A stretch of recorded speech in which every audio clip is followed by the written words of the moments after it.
First from staff. All right, we're going live. Okay. I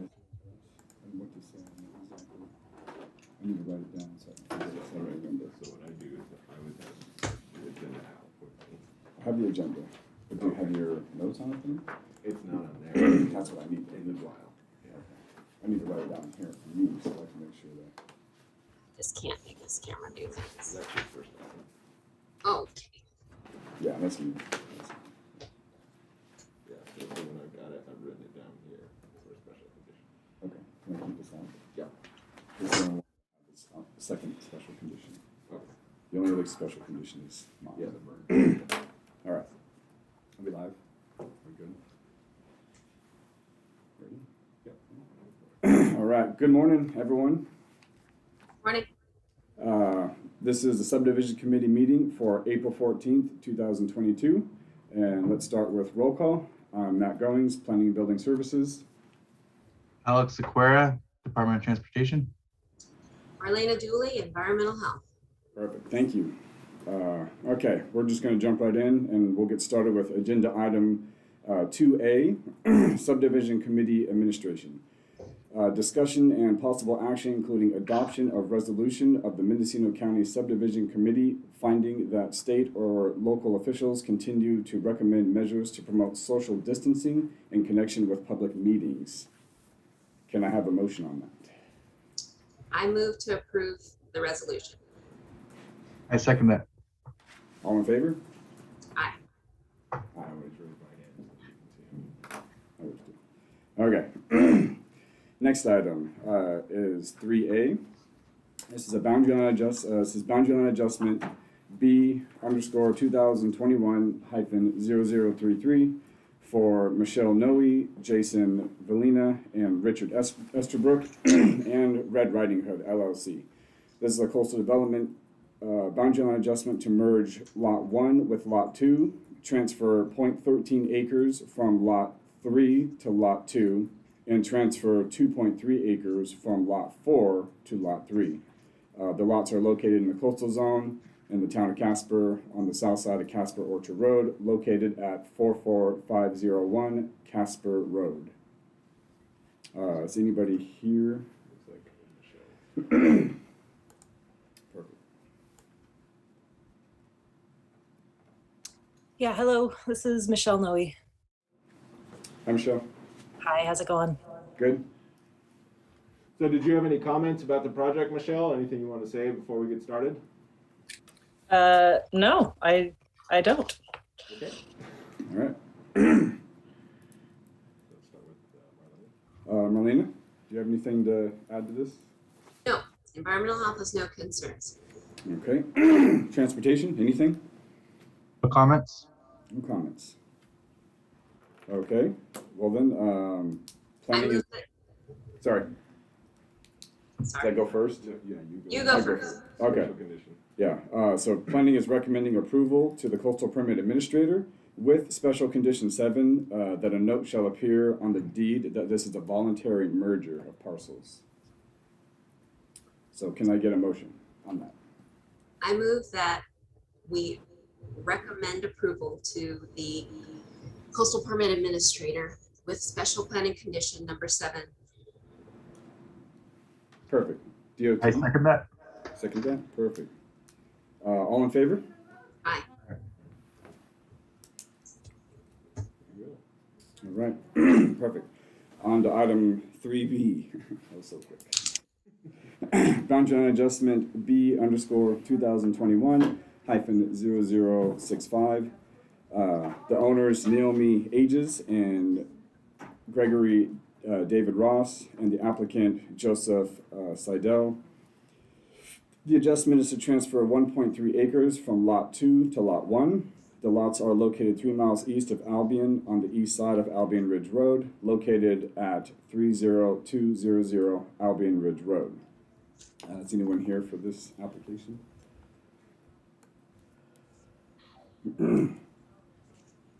Does not appear. Okay, Does not appear to be anyone. all right. Environmental Health, do you have any comments on this? No, they provided updated maps that were scaled and had the information I needed. So I I'm all set. Perfect. Transportation? No comments? No comments. All right. Anything? Yeah, good. Planning is recommending approval. Can I get a motion? I move that we approve via boundary line adjustment 2021-0065 with standard conditions. I second that. Perfect. All in favor? Aye. Excellent. We are moving on to, excuse me, item 3C, boundary line adjustment, B _ 2022-0001 for owner James and Kathleen Bogner and applicant Ross Liberty, and agent is Ron Frowns. This adjustment is to reconfigure the boundaries between 4 existing lots. This project is 1.6 miles north of Ukiah on the east side of North State Street, located at 1951 North State Street. Is there anyone here for this application? Does not appear to be anyone for this application. Okay. Environmental health, do you have any comments on this? No.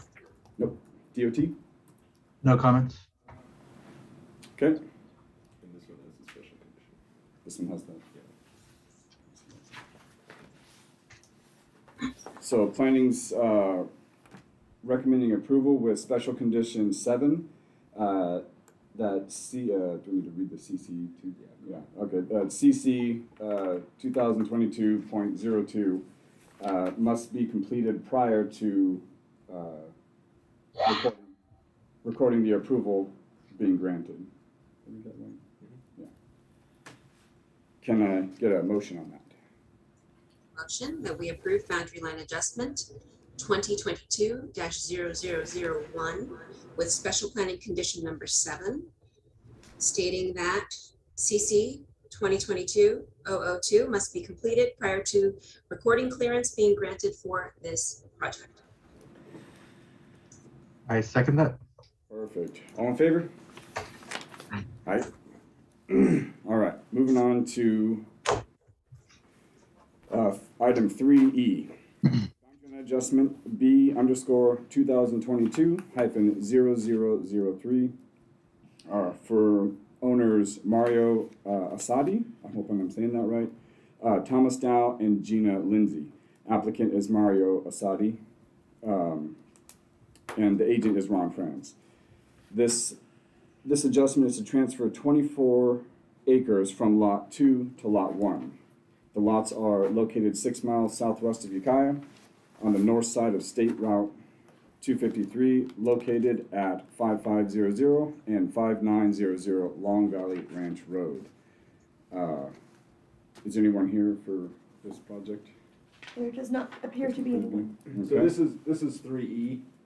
Yeah, we're skipping. Just by mistake, because the agenda's got a weird format in it. We'll go We back. skipped 3D. Did I? It's all right. I just gotta switch. 3D. I'm Oh, I right. see. Yeah. Oh my gosh. It's Yeah. the last line there. So Okay. it's okay, let's do 3E right now since we're on it. Yeah. I'm ready. Okay, so this is, didn't I just say the opening to that though? No, you read it right. Oh, okay, We're just on 3E instead of 3D right now. sorry, 3E, okay. So 3E, yeah, Okay. Long Valley. Yeah, so we're still, You can go to EH. yeah, We're doing yeah, Long Valley? yeah. Okay. Sorry. Any comments on that? Well, my only thing I was going to point out is that one of the wells will be switching addresses and parcels, and I wanted to confirm with them that it was this older well from 1995, but that was the only concern I had. Okay, Is that a deal breaker Yeah, or just more of an informational thing? okay, I just want to make sure that when we separate things, they go to the right places so that in the future it doesn't get muddled.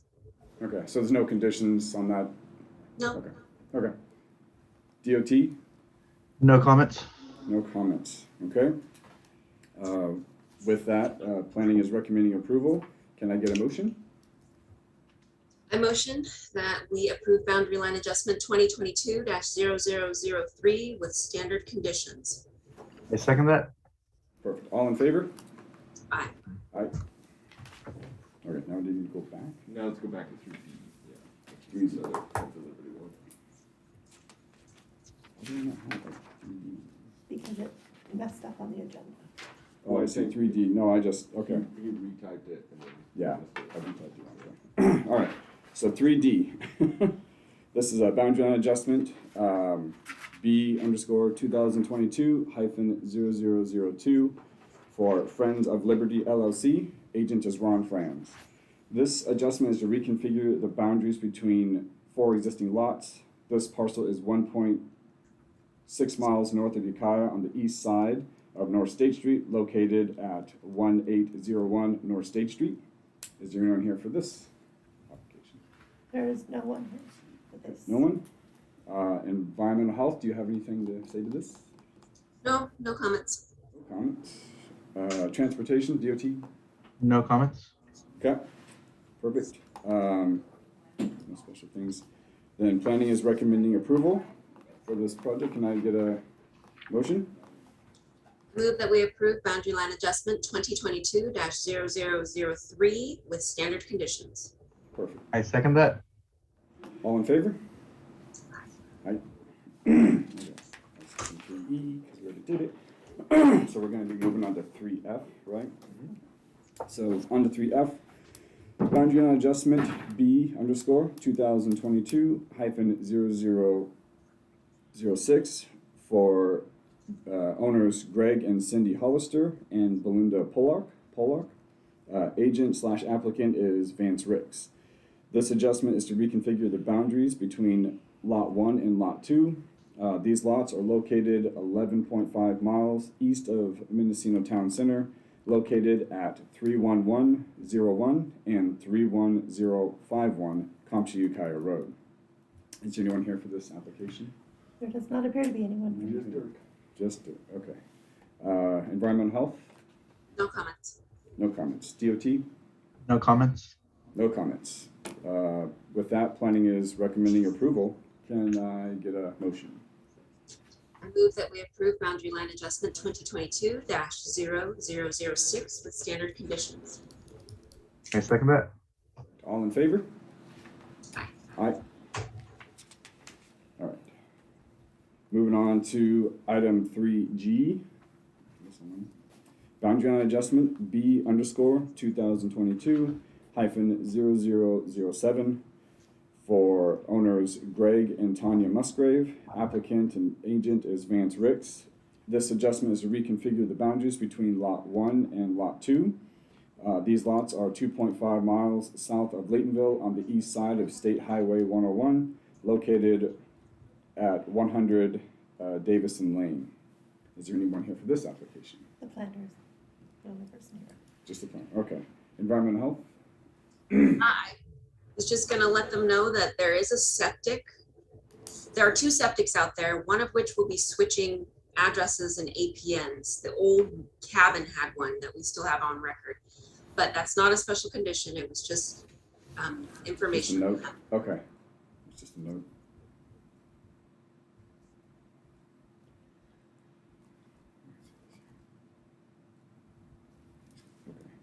DOT? No comment. No comment.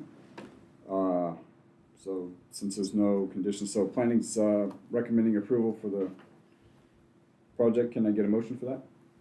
I move that we approve boundary line adjustment 2022-0007 with standard conditions. I second that. All in favor? Aye. Aye. Let's see. Item number 5A has been withdrawn, so nothing to talk about here. Moving on to item 5B. This is a pre-application conference, PAC_2022-0004 for Denise Gorney. Applicant is David Kidop. I apologize. And agent is Jim Ronco. This pre-application is for the subdivision of one lot to create one remainder parcel. one remainder lot, apologies, sorry. The lot is located in Redwood Valley on the north side of Road E, located at 2300 Road E. Is there anyone here for this? Perfect. Yes. Ms. Gordy and Jim. I'm here. Morning, Jim. Hey, Jim. Can you hear us? Morning. Should I wear a mask? Your call. All right. What- So why don't we go to Angie for a little introduction here? Angie? Okay, this is a minor subdivision of one lot and a remainder lot. The residual lot has development on it with a power pole, a septic system, and encroachment onto Road E. The subdivision will include encroachment into the new parcel, which has an existing septic system from a previous burnt down residence. All right. Not too much on it then, No. Any special concerns or? No, there really aren't any special concerns. anything that should be The noted? land is pretty flat. It has just a minor 5% slope. There's no water going through it. Am I forgetting something? So this is basically just to carve off that western 1.5 acres, right, and just retain the rest of the house on as a remainder parcel. Exactly. Yeah, It'll just Jim. leave the 2 sheds on the new parcel. Okay. Go ahead, Jim. Sorry. Yeah, what we're doing is moving the lines so that we can erect a replacement structure on the vacant parcel down the road. And I think at one point it was our hayfield. So the residents on the east side will be unaffected. And what our goal was is to establish an encroachment off of Road E directly onto the parcel being created. So hopefully DOT doesn't have an issue with that. Yeah, so no issue with the encroachment. When are you guys looking to build on that fairly vacant parcel? What are we going to build? Yeah. Oh, maybe a motel. No, No, I mean, when are you guys looking to construct out there, or is this down the road type of thing? yeah, it's down the road. We've got to do a minor subdivision before we can build. Right.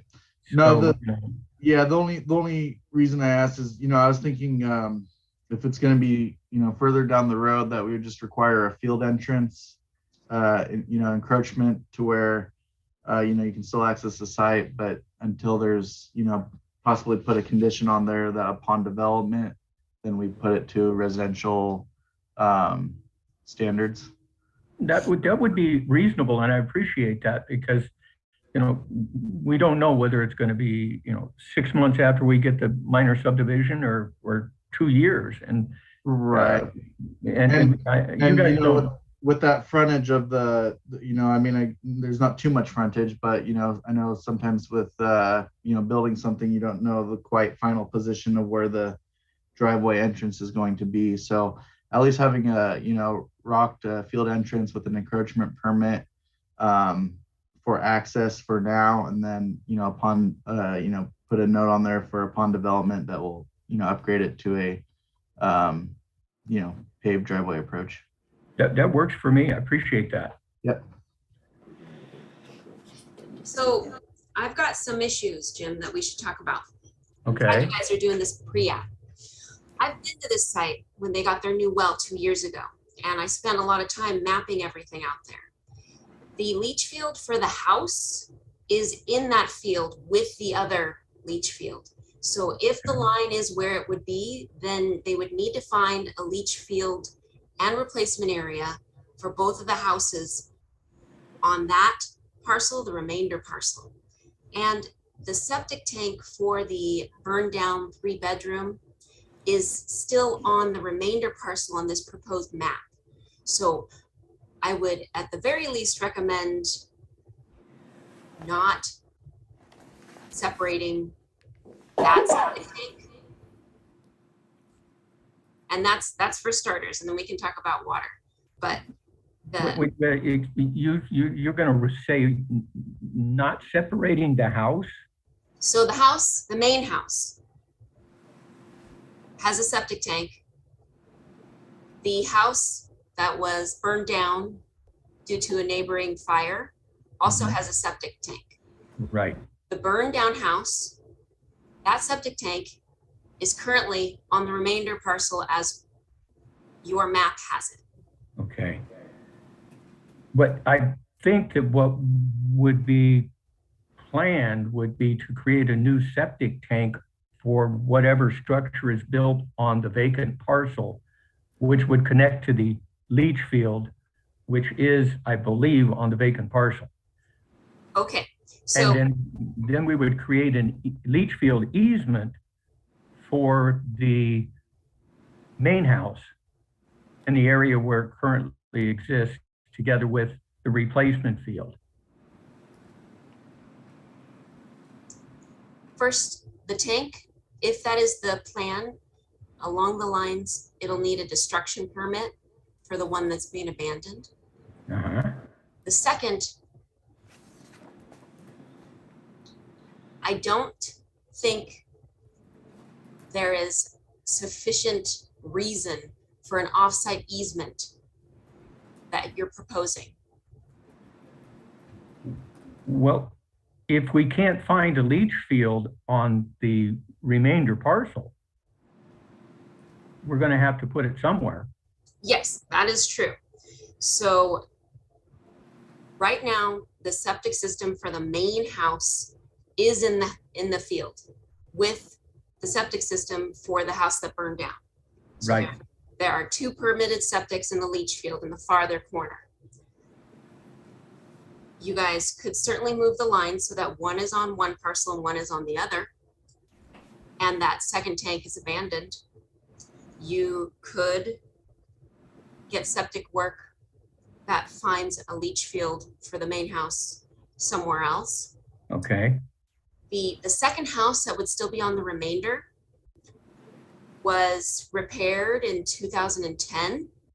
That leach field is not in question, but there's no replacement leach field on the remainder for that second house at this time.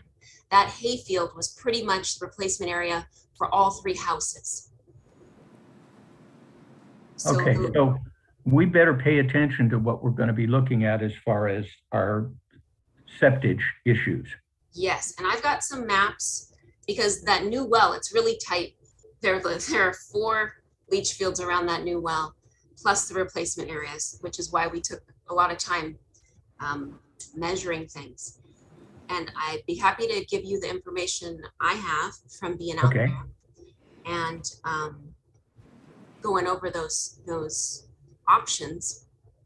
Okay, that's great. We wouldn't want to have flavored water out there. I don't think they do, but then that reminds me of the water condition.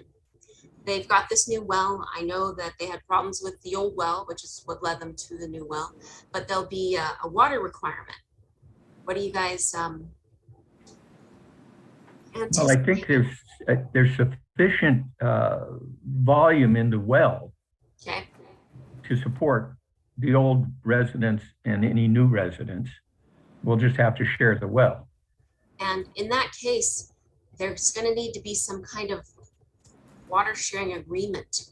I think there have been a few recently that have been approved by county council that you could get a copy of that, establishes the rights of the water sharing between the two parcels. Okay, well, at this point, Ms. Gorney will own both pieces. And so unless and until she were to sell one of them, we have the issue of merger of title.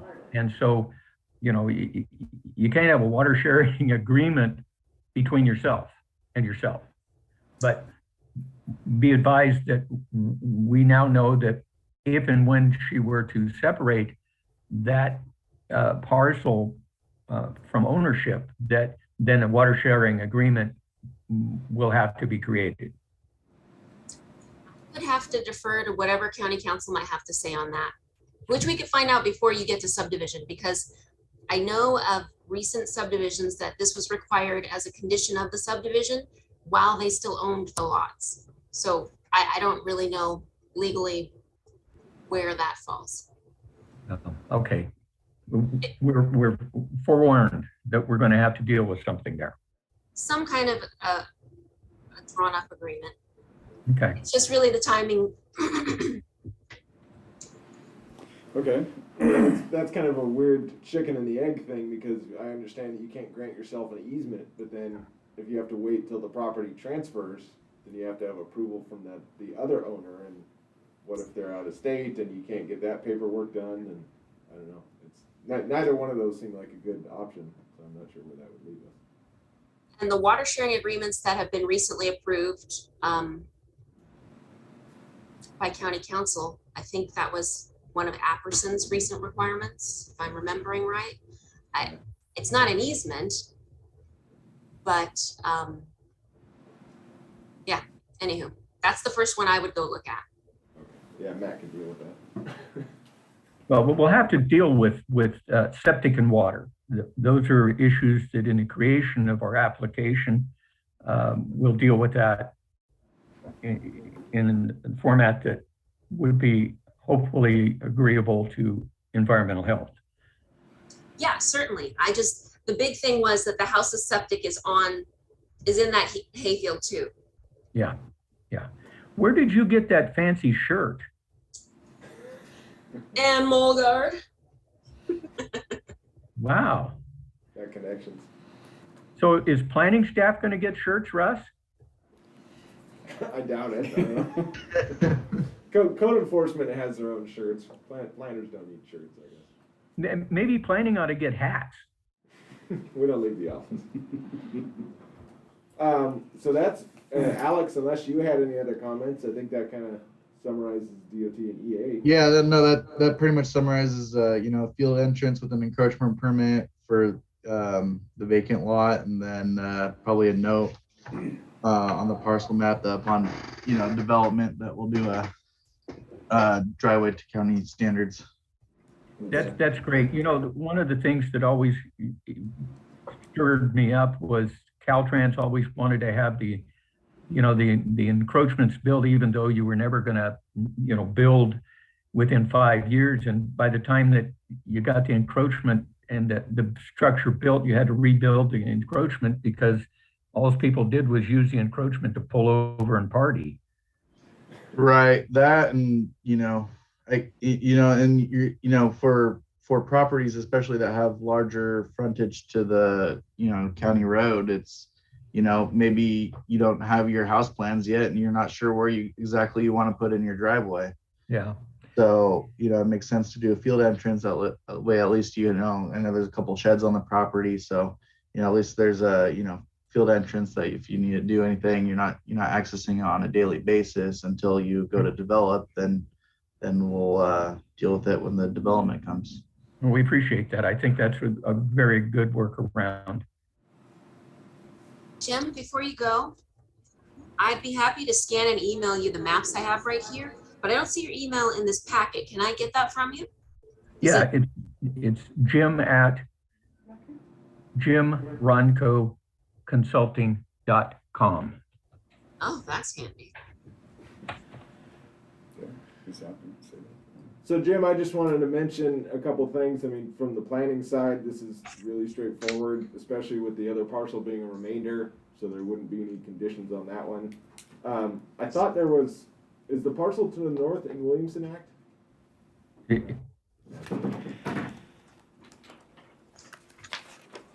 I didn't hear that. I was kind of asking Angie, I thought there was a note that the parcel to the north was under a Williamson Act contract. It's Act 40. She's just checking right now. And Because that would be like a 200-foot buffer from that parcel, a suggested buffer, but that wouldn't be an issue until you got to the building stage.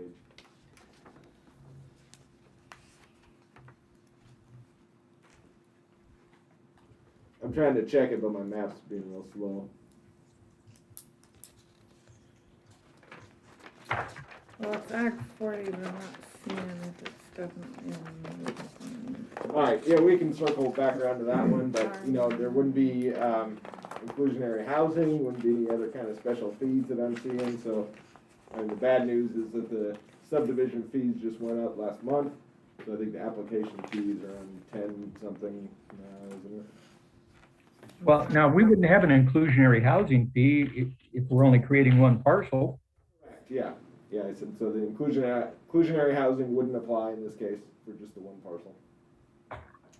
So there's not really any special, issues that I'm seeing at this time. Yeah. Okay. I'm trying to look for my AP map in my file to see if there's a double circle to the parcel to the north. But Mr. Intelligent doesn't have that in the file that he's got in front of him. I do. The 8, when it was 8, it had double. But it doesn't now? I'm sorry, Russ, I didn't hear you. Does it still look like it's in contract? You said when it was 8, did the parcel number change? I don't know. I'm pulling the most recent permit. EH did. So what, I guess, worst case scenario is if we're gonna put a house in there, we've gotta be 200 feet from the property line. Yeah, there's a recommended buffer from any Williamson Act contracted areas, and I think that's a general plan policy, 200 feet. Well, you know, and the replacement, you know, the original structure that burned down, if it was 200 feet away, the neighbors wouldn't have burned it down. So we did have a structure far closer than 200 feet, but, you know, that's been removed involuntarily. Was that 2017? No, Pardon me? it was separate, sadly. It's still number 8 and it's still got a double zero. I mean, a double circle. Yeah. Okay. Okay. Well, they did, I think there is a vineyard on it. Okay, so unless you had any other questions for us, I think that's all we've got to offer for right now.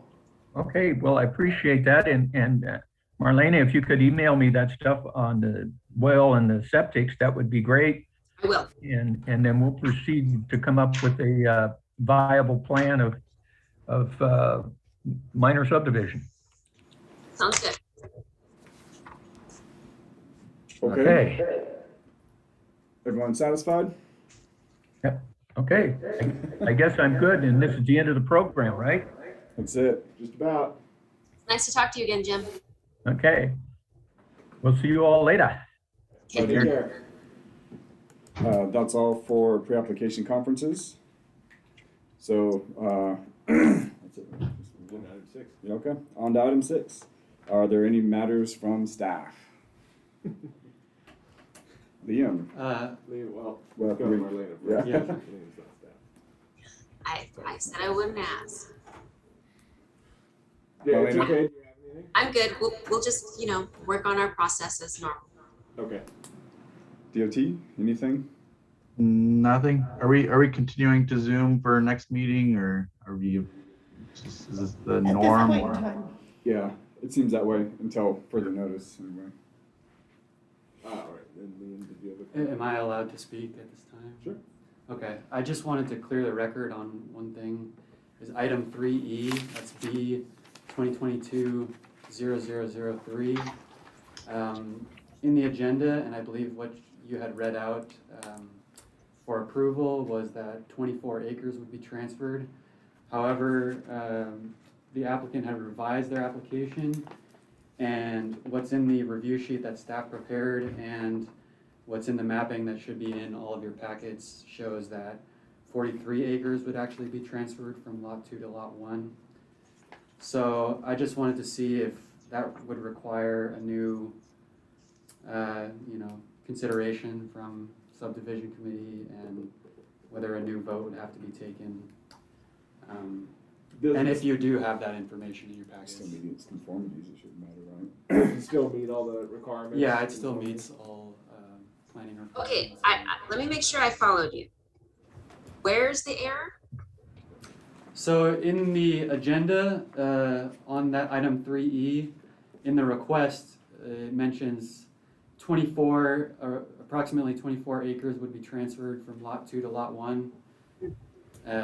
However, in the maps that should be in your packet and on the review sheet, the request mentions that around 43 acres should be transferred from lot 2 to lot 1.